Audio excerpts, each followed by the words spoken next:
Friends, இன்னைக்கு நம்ம வெஜிடபிள்ஸ்லாம் போட்டு கோதுமை தோசை தாங்க எப்படி செய்யறதுன்னு பார்க்க போறோம்.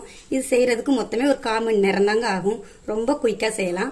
வாங்க எப்படி செய்யறதுன்னு பார்க்கலாம். ஃபர்ஸ்ட் கோதுமை தோசை செய்யறதுக்கு நான் 2 கப் கோதுமை மாவு எடுத்திருக்கேன்.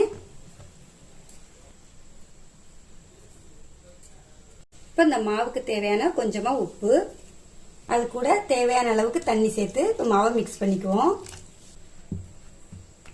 கொஞ்சம் கொஞ்சமா தண்ணி சேர்த்துக்கோங்க, மொத்தமா ஊத்திராதீங்க.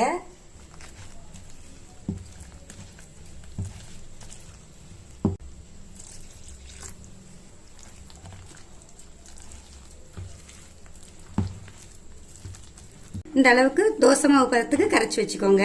நான் விஸ்க் வச்சு கரைச்சிருக்கேங்க. நீங்க கரண்டி அல்லது கையை வச்சு கூட நல்லா கரைச்சி வச்சுக்கோங்க. இப்ப இந்த தோசை மாவு கூட போட வேண்டிய தேவையான பொருட்களை வதக்கி எடுத்துக்குவோம். ஸ்டவ் ஆன் பண்ணி ஒரு பாத்திரம் வச்சிருக்கேன். இது ஒரு 3 ஸ்பூன் எண்ணெய் சேர்த்துக்கலாம். எண்ணெய் நல்லாவே சூடாயிடுச்சு. இப்போ இது கூட 1 ஸ்பூன் கடுகு உளுந்த பருப்பு சேர்த்துக்குவோம். கடுகு நல்லாவே பொரிஞ்சிட்டுங்க. கூடவே 1 ஸ்பூன் கடலைப்பருப்பு சேர்த்துக்கலாம். அது கூடவே ஒரு கொத்து கருவேப்பிலையும் போட்டுக்குவோம். இப்போ எல்லாமே நல்லா பொரிஞ்சிட்டுங்க. இது கூட ஒரு பெரிய சைஸ் வெங்காயத்தை பொடிசா கட் பண்ணி வச்சிருக்கேன், அதையும் சேர்த்துக்கலாம். இப்போ இதை லைட்டா வதக்கிக்குவோம்.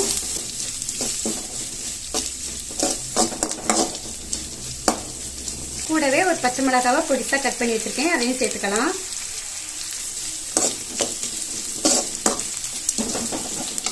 இது கூட ஒரு மீடியம் சைஸ் தக்காளியை பொடி பொடியா கட் பண்ணி சேர்த்துக்கலாம்.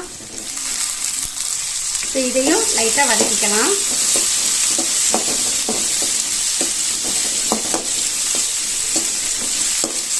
தக்காளி எல்லாம் நல்லா மசிஞ்சு வெந்து வந்திருக்குங்க. இப்போ இது கூட ஒரு துருவன கேரட்டை சேர்த்துக்கலாம். இப்போ இதுக்கு தேவையான கொஞ்சமா உப்பு சேர்த்துக்குவோம். ஃபர்ஸ்ட் மாவுல போட்டிருக்கோம், அதனால பார்த்து சேர்த்துக்கோங்க. இப்போ இதை லைட்டா மிக்ஸ் பண்ணா போதும், ரொம்ப நேரம் போட்டு வதக்க வேண்டாம்.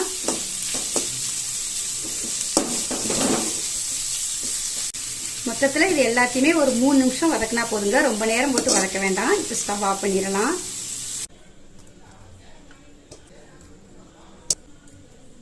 இது கூடவே கொஞ்சமா கொத்தமல்லி இலை போட்டு நல்லா மிக்ஸ் பண்ணிக்குவோம்.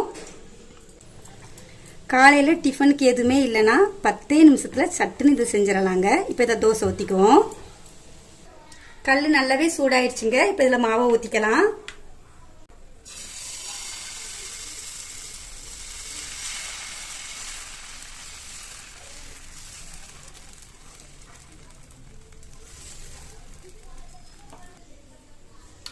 இப்போ இதுக்கு மேலே கொஞ்சமா எண்ணெய் ஊற்றிக்கலாங்க. நீங்கள் இதுக்கு பதிலாக நெய் கூட விடலாம், அதுவுமே நல்லாவே டேஸ்டாக இருக்கும். இப்போ தோசையை திருப்பி போட்டுக்கலாங்க.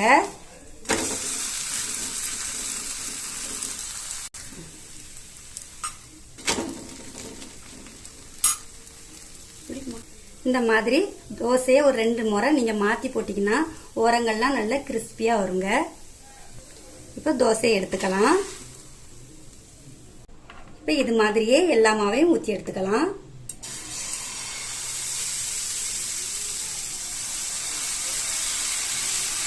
இப்போ இந்த தோசைக்கு சைட் டிஷ்ஷா ஒரு ஈஸியான சட்னி வச்சிடலாங்க. அதுக்கு 5 மிளகாய் வத்தல், 2 சின்ன வெங்காயம், 2 பூண்டு, சின்ன துண்டு புளி, ஒரு உள்ளங்கை அளவுக்கு தேங்காய்,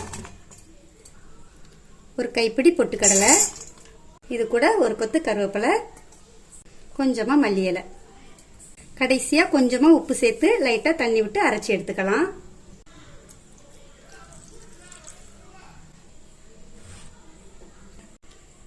இந்த அளவுக்கு அரைச்சா போதுங்க. இப்ப இதை ஒரு பவுலுக்கு மாத்திக்குவோம்.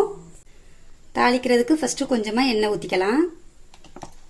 இப்ப இது கூட 1 ஸ்பூன் கடுகு உளுந்தம் பருப்பு, 2 வத்தல், 2 சின்ன வெங்காயத்தை பொடிசா கட் பண்ணியிருக்கேன், அதையும் சேர்த்துக்குவோம்.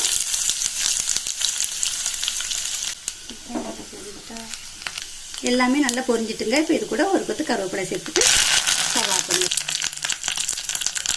இப்போ இந்த தாளிப்பை சட்னியோட சேர்த்துக்குவோம்.